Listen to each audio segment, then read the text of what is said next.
I tried cling film with watercolor, but not in the way that you've seen before. I really love the results, beautiful textures, unique patterns, and a relaxing, creative process that you'll want to try. So let's get started. So we're going to be working on the medium 5x7 hot press paper. Little pad of paper. It's a block. I did go ahead and tape this down because I wanted to have those crisp edges. So we'll see how that works. I don't usually do that when I work on the block. So I saw this artist, Christopher Steffen, I believe his name is. He had this technique called the ghost wash, that you start off with really super light washes, but you wash the entire page and just sort of fill in with blocks of color, and then you go back and go on top of it. So we're going to try that today. We're also going to try out his little technique with plastic wrap to make leaves. So I'll leave a link below to his channel. He does some really cool videos on his channel. So first thing we're going to do is we're going to get a really wet mix of this, what color is this? Indigo from Poems About You. Like I want it really wet, like super wet, like barely any pigment in there. And then we're gonna spray down our paper a little bit. Okay, so I'm using like a 10-inch round brush today. So I just want to kind of start putting in some areas here, making light washes. One of the things that Christopher talks about is varying your mixes, which is something I guess I haven't really thought about as far as making work. I never really thought about doing that for some reason. But watching him paint is, it's nice because he does some really beautiful landscapes, although I'm not going to copy exactly what he's doing, obviously. And of course, I'm going to keep doing my own thing as far as the marks that I like to make. I do have my paper tilted in the back on the board with a piece of tape, a roll of tape underneath there, just to kind of give it room to let the colors kind of blend in. So we're going to come back in with a little bit of this. This is the, what's that? Liquid umber. I know you can't see it right now. Usually I have my thing right here, but we're tilting and all the colors were running down. So we're just going to put in some shapes down here. I kind of wanted like these little tree shapes. I'm going to add a little bit of the English red. So we're working with English red. Get a little liquid umber. We got some ochre and some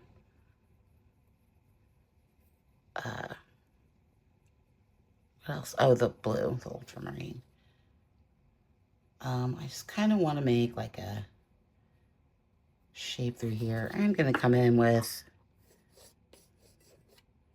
and make some marks through here too, because, you know, even though he doesn't do this, I still feel like I need to make it my own, right? I want to mix in, I want like more of a brown color. So let's do like, see if we can't get something that's a little bit more of a brown tone.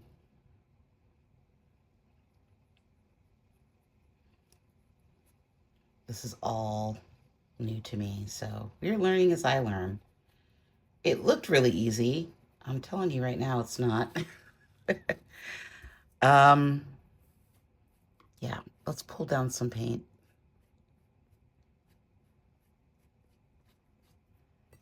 It's very wet. So the idea is that we'll go back in and we'll just keep adding on top of it to make our colors. You can see I'm just working very lightly into this palette. I'm feeling like there might be some sort of, I don't know, road area. I don't even know what I'm saying today. Yeah, so we're just mixing colors. Let's put like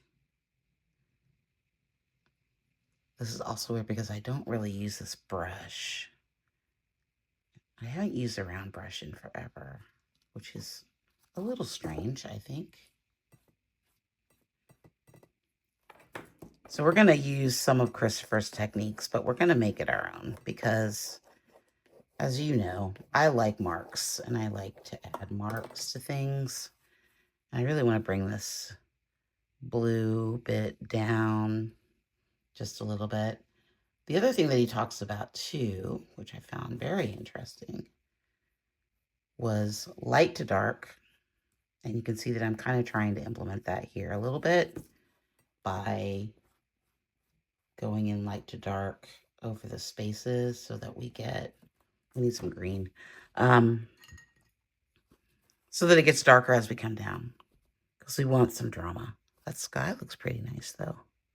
Not gonna lie. I need some blue and some ochre. Oh, that's pretty. That's a little too blue. The other thing that he also talks about too when making these mixes is he just uses one well and he just keeps adding color to it, right? I found that very interesting.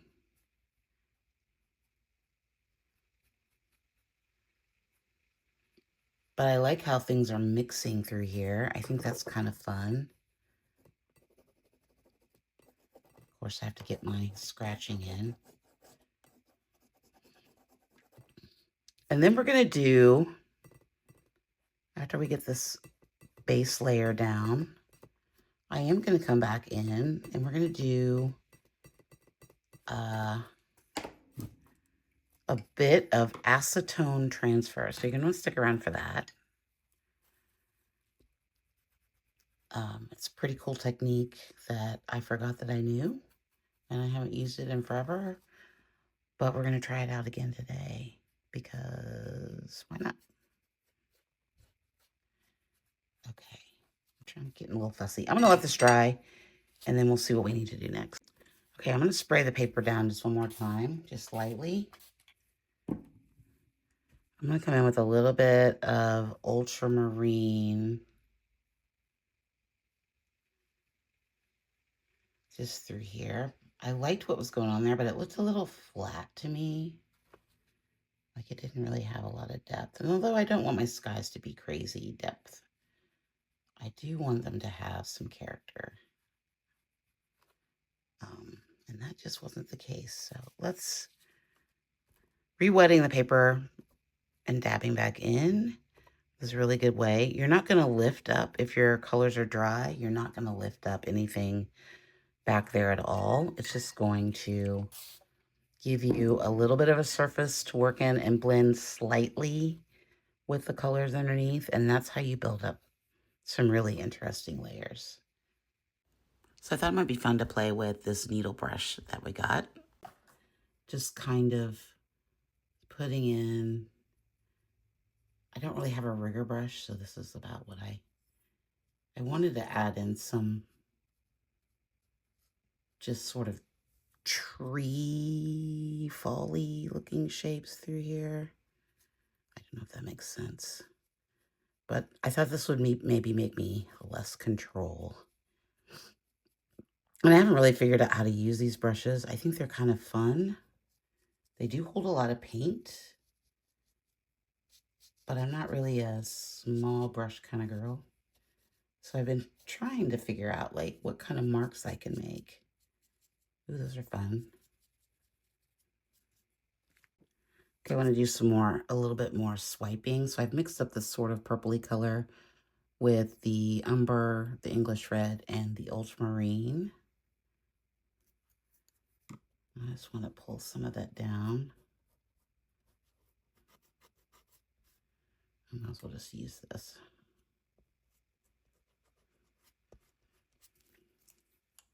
Just some little hints of it here and there.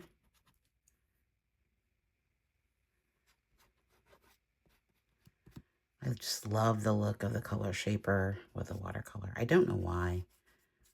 It's like smudgy goodness. Love it. I think I want more of it down here.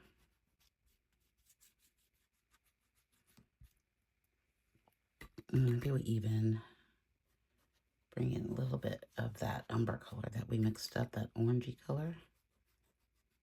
I like how the shapes are building up here.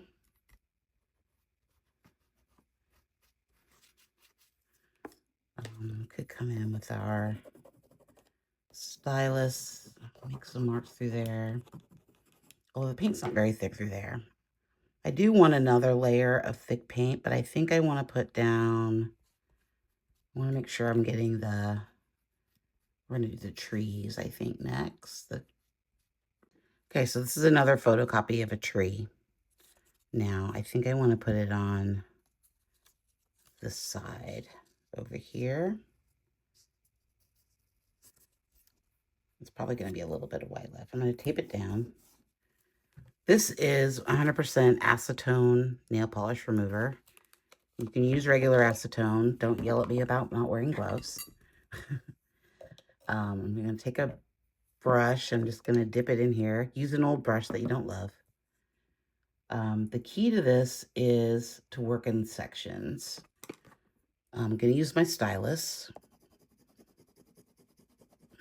You don't want to add too much acetone. You also want to make sure you're using a well-ventilated room so you're not getting all the fumes. And you're just going to rub it. You can see it's lifted pretty well. I'm going to keep going. And the reason we're working in sections is because it will dry. It dries super fast.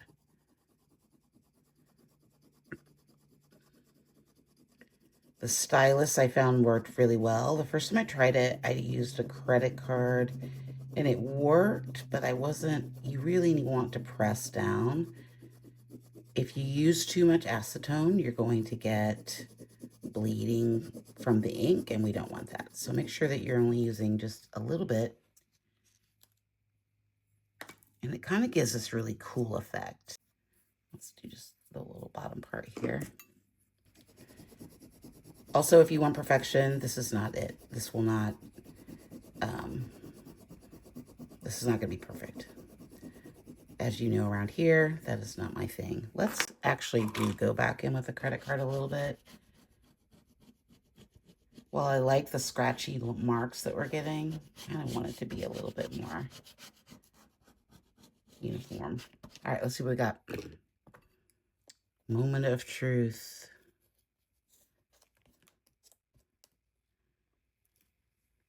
Ooh, that's kind of fun. Like, I really like that. It may not be for everybody, but I love how scratchy those marks are there because I'm a scratchy mark kind of girl. Do we need more? That's the question. Okay, this was one that I used yesterday, but I thought it might be kind of fun to just have just a little bit of this maybe, and maybe it overlaps. Maybe it comes up. I don't know. We're just going to put it right here. See what happens. So here I'm just using the technique again with the acetone and the brush and the stylus. I just thought I'd speed it up because I'm not really saying anything in there, and it's kind of boring to just watch me do the same technique over and over again. So you get a little bit of running commentary of me talking about how I'm using a stylus to press into this laser print and make some really cool marks. Okay, I think I'm done now. Okay. Oh, see, I think that looks pretty cool. I think that looks pretty cool. Okay, let's add, got our deli paper here with our oil pastel, water-soluble marks on it from Mungayo. I'm just gonna add some marks through here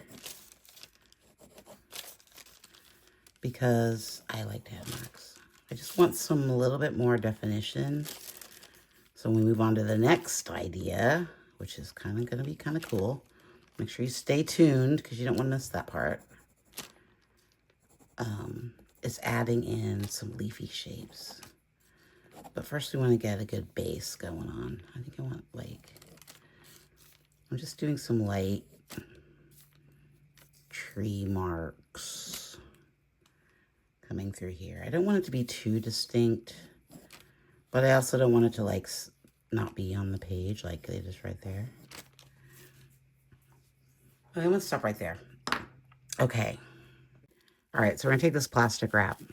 We're gonna ball it up into a little ball, and we're gonna use this like we would use a sponge. This is just gonna give us some really cool marks that we couldn't make with, really with any, I mean, I guess you could use a sponge if you wanted to. So I've got the yellow there. I've got this red mix as well. I'm probably not gonna do a lot of this. Just enough to get it kind of, oh, I shouldn't have done that. Got a little bit of purple here. I just want to add in some fun, different implied leaves, if that makes sense, over our trees. And I think this is a really good way to do it. Another Christopher Steffens ideas. He's got a lot of great ideas over there on his channel. What if we had a little darker, like a little more bold? We might need to add some more lines over here because I think we're kind of going, like we need to connect something here to make this look like a tree or something. But you get the idea. Like, it's just about putting down these little blobs of color with, I might need a little bit more water, maybe. Like, what if we came back in with this little guy, this needle brush, and like laid some color over it. So if we can't make more of a, ooh, that's a fun color. That sort of purpley color that I love so much. Let's add some of those marks.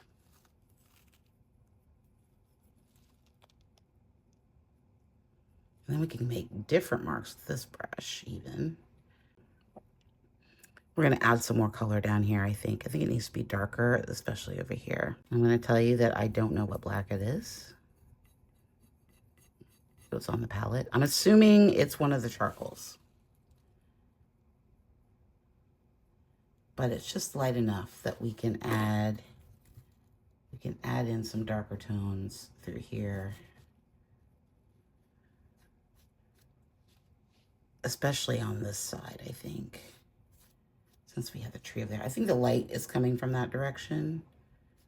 It feels like implied. So we'll work with that. We'll work with that and see what happens. We need some of this color though, don't you think? I think we need some of that color down there. Ooh, that's pretty. What we did there. I like that. My little stylus.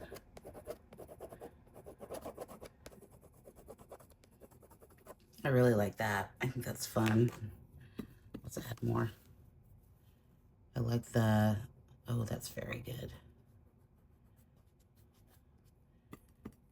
So really now that we've made the bulk of it, can really get in here and make it feel more like something that I might make and less something that Christopher Steffens might make, because that's what it's all about, right? So when you do this, make sure that you're making marks that you might make, not marks that Trina might make, but this is why we practice. This is why we do all the work. I want more green. I think I want more green. Hold on. Okay, let's add a little bit more of this sort of pastoral green.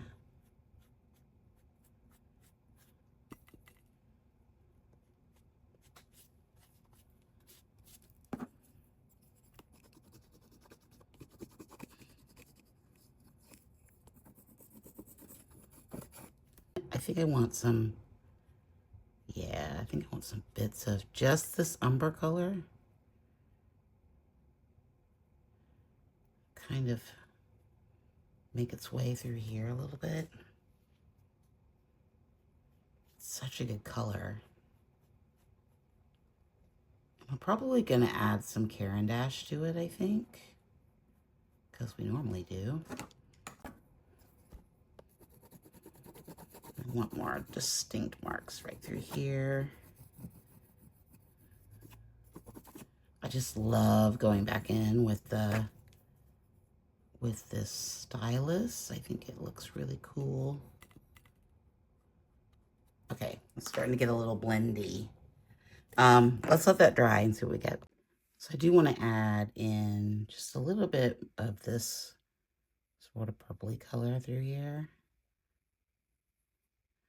just to give some definition just right through here, maybe of what's going on. It gets kind of washy back there. I'm not quite sure what's going on, but I do like that. I think that's just all I wanted, was just a little bit. Maybe we'll put a little bit more over here too, since we have it on the brush. I might want a little bit more through here though. It's looking a little too one color.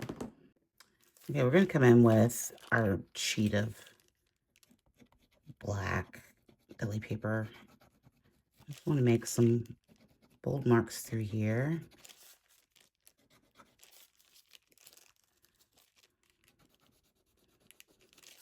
I think it's some new tape, you guys. It's like artist tape. We're going to see how well it comes up.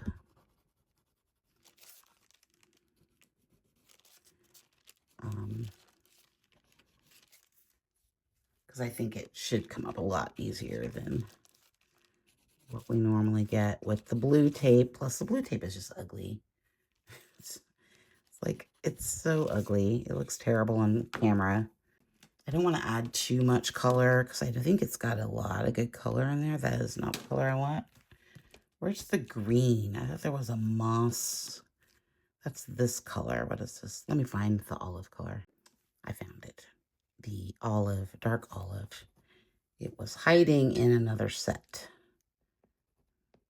Being a little rascal. Okay, I'm not sure I want too much of this. I wonder if they make a Caran d'Ache color that's like a parchment color, like an off-white. I'm gonna have to look for that. I could really use one of those, I think. So I'm just trying to add just a little bit of color through here. I don't want a lot. I don't want it to become all about the Caran d'Ache. But the thing that I love about the Caran d'Ache most is that it's a really good way to add some brightness. It doesn't take a lot, but it can really lift a watercolor, I think, up in brightness without adding white, without adding, you know, bright colors, just the saturation and the brightness of the colors. And so they're super pigmented. They do a really awesome job. I did like this peach color, this salmon color. Or maybe it was this color. I think it was this apricot. And I'm trying to decide if I'm going to add some of that in. Like up here, it might be nice. In a few spaces, maybe. We probably need to add, actually, now that I'm thinking about it, we probably need to add some more of these colors because this is looking a little put on. Like it doesn't feel like it belongs almost.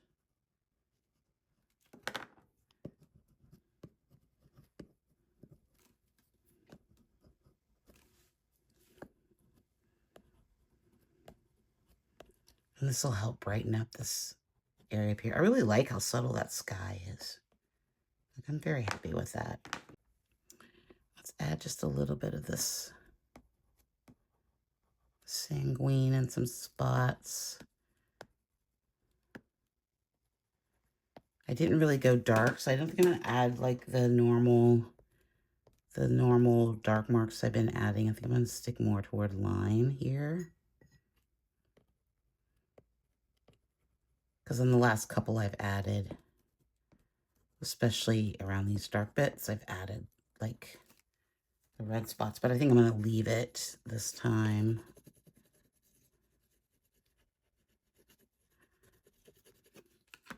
Okay, I did go back in and add more black because it made no sense why it would just stopped there. But we got some really cool marks coming through here. Okay, I'm done now. I'm done now. Okay, here it is with the matte. Although a crooked matte.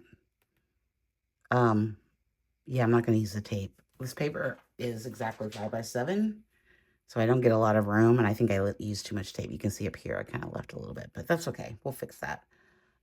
Things that I love. Love the Ghost wash. I think that was phenomenal. Fabulous. 10 of 10. Love it. Love the technique with the cling wrap. I think that worked out really well. I think it's just fun and different, and those aren't marks that you can normally make with watercolor. I might dab a little bit more into there and make that a little thicker, but overall I think it came out pretty well. Love this purple color. Love the black marks coming through, and all of this yummy goodness down here with the Neocolors and the watercolor, all the different washes. I just think it turned out really well. It's very simple. It still feels like me. It's a maybe too fussy up here. I'm going to figure that out, though. I think this part down here is very much me and feels like something I would make. This feels a little forced. I do like the image transfer, though. The acetone, I think, is a really cool idea. Definitely going to try that again going forward. I think I did put a pencil mark going back through here. I think the only thing that I would add more of is maybe more pencil marks in the beginning, like before we put the wash down. I think that would really add with some erasing and coming back in and then watercoloring over that, then putting stuff on top. We'll do that in the next video, which will come out probably on Tuesday. So yeah, that's all I got for you today. I hope you guys had an amazing day. Don't forget to like and subscribe, and I'll see you in the next one. Let me know your thoughts in the comments.